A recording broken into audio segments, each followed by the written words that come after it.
Welcome. I'm the Deadwood Jedi. This is going to be another Raid Shadow Legends video, and we have some cool stuff to talk about today.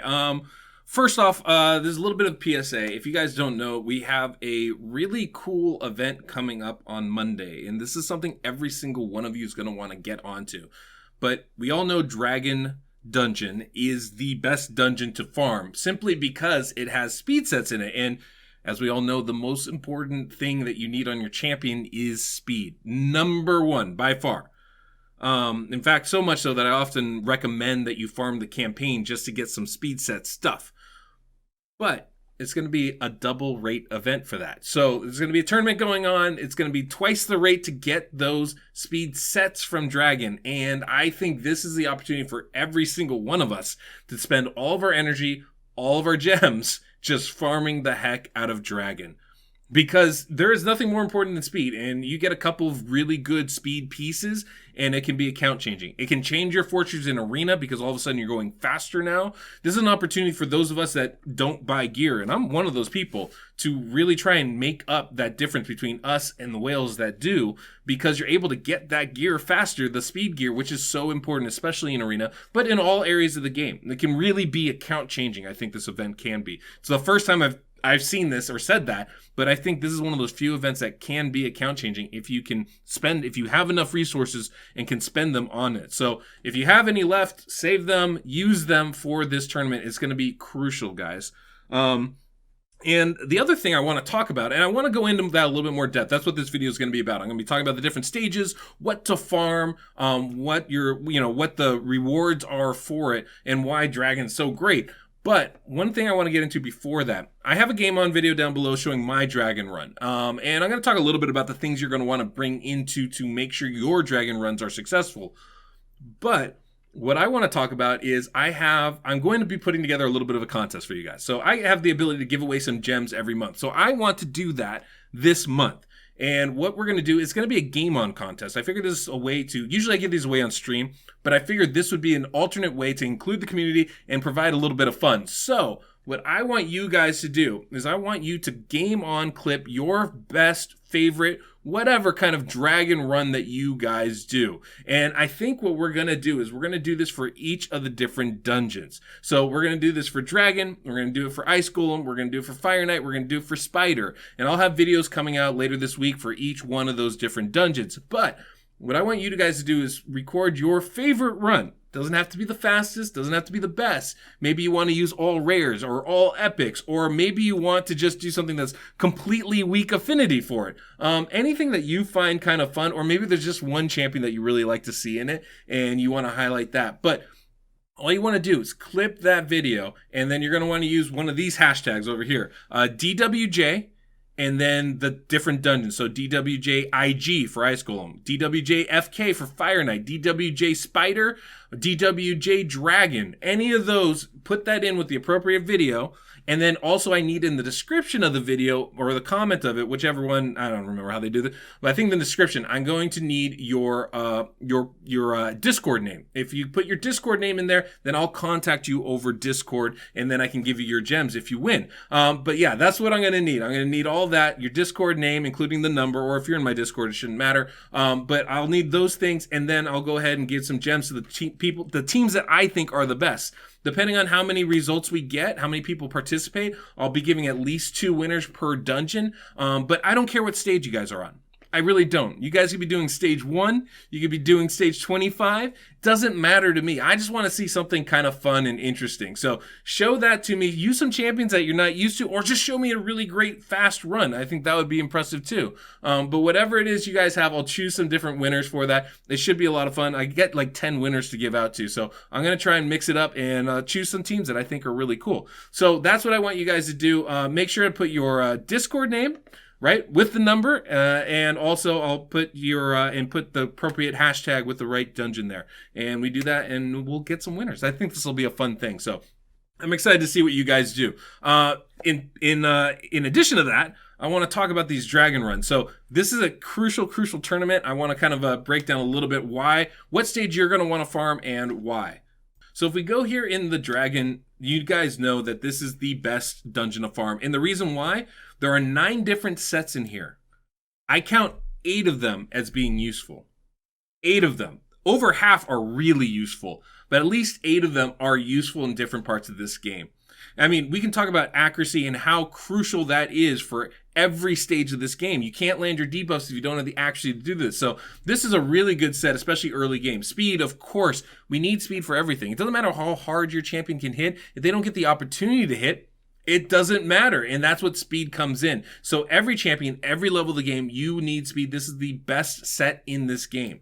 Lifesteal is crucial for early and mid-game players. It just helps keep your champions alive, makes the game so much easier for you. It used to be the meta for Clan Boss. The only gear set you needed really was Lifesteal. That's changed a little bit as we've gotten different teams. There's more Leech champions, different ways to heal up. There's unkillable teams that are really popular, so we don't use Lifesteal as much, but it can still be really useful, especially for a lot of those unkillable teams where you're trying to guide where the stun goes. This can be a really, really valuable set, still worth getting. Destroy, we obviously need for the Scarab King, so that's a really good set to have at least some of.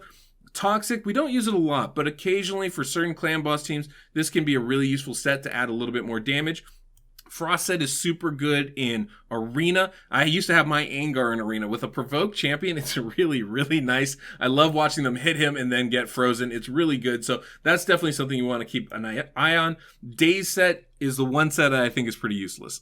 I don't use it. I don't know anybody that does. I've seen it once or twice, but in general, that's the one that we can throw away automatically. Avenging can be really useful, especially in Arena if you have like a Skull Crown or somebody that's going to be a little bit unkillable but gets those AoE counterattacks. Because people are always critting, 45% chance to counterattack off that. It's really nice.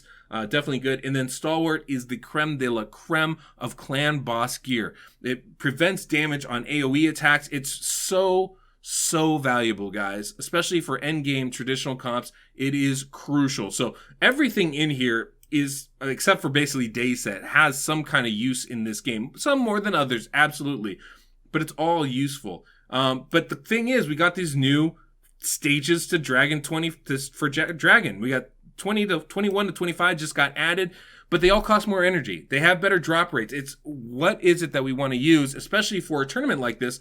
I'm going to go ahead and break that down right now. So as you can see over here, this is thanks to my one of my moderators, Bobo, one of my teammates. He's an amazing person, but he put these drop rate things together. I'm going to be trying to add these to the website here in the next week or so. But as you can see, there's more than a couple of variables that go into this.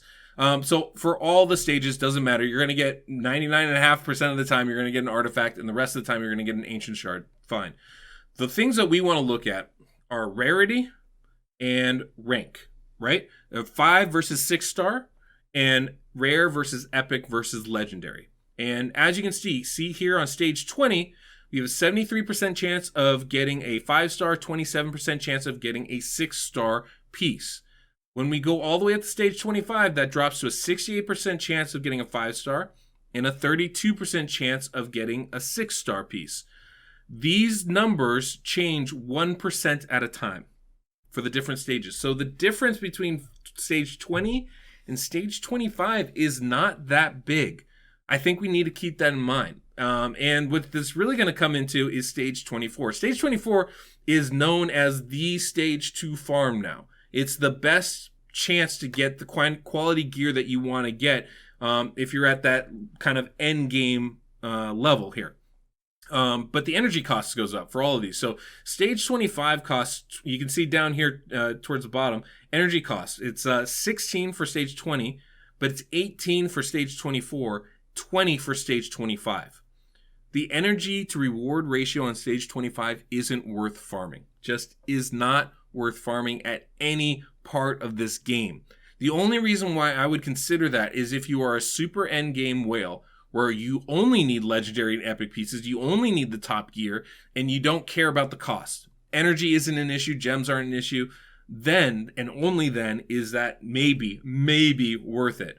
But the rest of the time, it's really not. If you look under the artifact rarity, you can see rares we're getting 2/3 of the time on stage 20.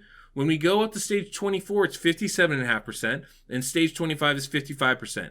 I don't know that 2.5% chance is worth the extra 2 energy. In fact, I know it's not. So we're probably going to be wanting to farm stage 24. You can see the epic rate goes from 25% on stage 20 to 30.5 on 24 to 32% on stage 25. The legendary rate goes from 7.5% to 12% on stage 24, 13% on stage 25. As I said, that 2.5% difference from 24 to 25, it's not worth the extra 2 energy. And it's probably not worth the extra speed that's required, like the slowness of the run. Now, something to keep in mind. The speed that you take to run it is going to make a big difference. You can see over here, my stage 24 is considerably faster than my stage 25. But my stage 20 is not all that different. Stage 20 is 46 seconds. 24 is minute 12. So that 30 seconds of difference there isn't enough. I think that makes it still worth it for me to farm stage 24. But the extra 30 seconds that it takes to do 25 probably isn't. We're talking about twice the length of a stage 20 run at that point. I'm still very comfortable doing a minute run for stage 24 over and over again. But stage 25, that's a much bigger jump. And I don't think it's worth it for the additional drop rate that we're getting out of there, especially when it costs that additional energy. And that's kind of the difference you want to make. As Plarium famously said, the correlation triangle between energy, rewards, and drop rates and all that. I don't think that's it. Energy, drop rate, and time, and the time that it takes to do the run. That's the correlation triangle right there. So pretty much this correlation triangle points to stage 24. And if 24 is not great for you, even stage 20 is still a good place to farm. We're going to get a lot of people still farming that. So the question is, we have this tournament coming on, and maybe you want to compete in that as well. What's going to be best? Well, you can see here, for a Dungeon Diver tournament, stage 20 is still way superior than stage 24 or 25. Get 0.76 points per energy versus on stage 20, 0.7 on stage 24 and 0.64 on stage 25. The energy to point ratio is definitely higher on stage 20. And you'll see that's consistent all the way through the tournament as well. 1.1 points per energy for the tournament on stage 20, 1 point per energy on stage 24, and 0.9 points per energy on stage 25. So stage 20 is still going to give you better rewards as far as the dungeon tournaments go, as far as the Dungeon Diver events and the tournaments go, like dragon tournaments go. You're going to get more value out of doing stage 20 than any of the other levels, but you're going to get still more value out of doing stage 24 than you will at stage 25. And that's another reason to farm 24 if that's what you can farm. I think the big thing, though, you want to keep in mind is how long does this take? There's no reason to spend 5 minutes on a run if you can do that same run at a lower level in a minute or two. I think if you're doing twice the length, it might be worth still farming the lower level. Now, nothing's better than, if you farm less than stage 20, you still want to farm stage 20 because 4-star gear is absolute trash at end game levels. You don't want to collect it. So early levels, obviously, you got to use what you get. And sometimes that's what we have is 4-star gear. But once you can start farming 5 and 6-star gear, that's all you want to farm. And since 5 and 6-star gear is still available at stage 25, it doesn't make any sense to do any lower than 20. 20 is what we want. 20 to 25, somewhere in there. And basically, you want to choose which one is fastest and use that team. Use that team as best you can. Now, obviously, like I have a 30-second difference between my 24 and 25. That's not enough of a difference for me to farm 20. I think I'm better off getting the better rewards at stage 24. But for some of you, that might be a 2-minute difference. And if that's the case, you might still want to stay at stage 20, get as many more tournament points as you can, get more gear with those pretty solid percentages of landing the kind of stuff that you want to get. So that's pretty much today's video, guys. I just want to let you know about that competition I'm going to try and throw out there for you guys. We're going to see how it goes. My first time doing it, so might run into some issues, but I'll definitely be getting some rewards to people one way or another as a result. I'm excited to see your guys' run. Like I said, I do have my GameOn video. If you want to watch my dragon run down below and get an idea of maybe how you want to build yours, that's definitely an option. I think everybody should be using as much energy and gems as you can. This is going to be a big tournament for everybody, and I think especially to encourage players to continue doing these things, I think you guys want to farm as much as you can. It's going to be worth it. That's my hill. I'm going to die on it. This is the one to farm as much as you can. So that's everything for today's video, guys. Just a little bit of informative stuff for you guys. Maybe you didn't know about these drop rates. Maybe you didn't know about the tournament coming up. And definitely excited about that GameOn contest. So hopefully you guys get into it. And till next we meet, I'm the Deadwood Jedi.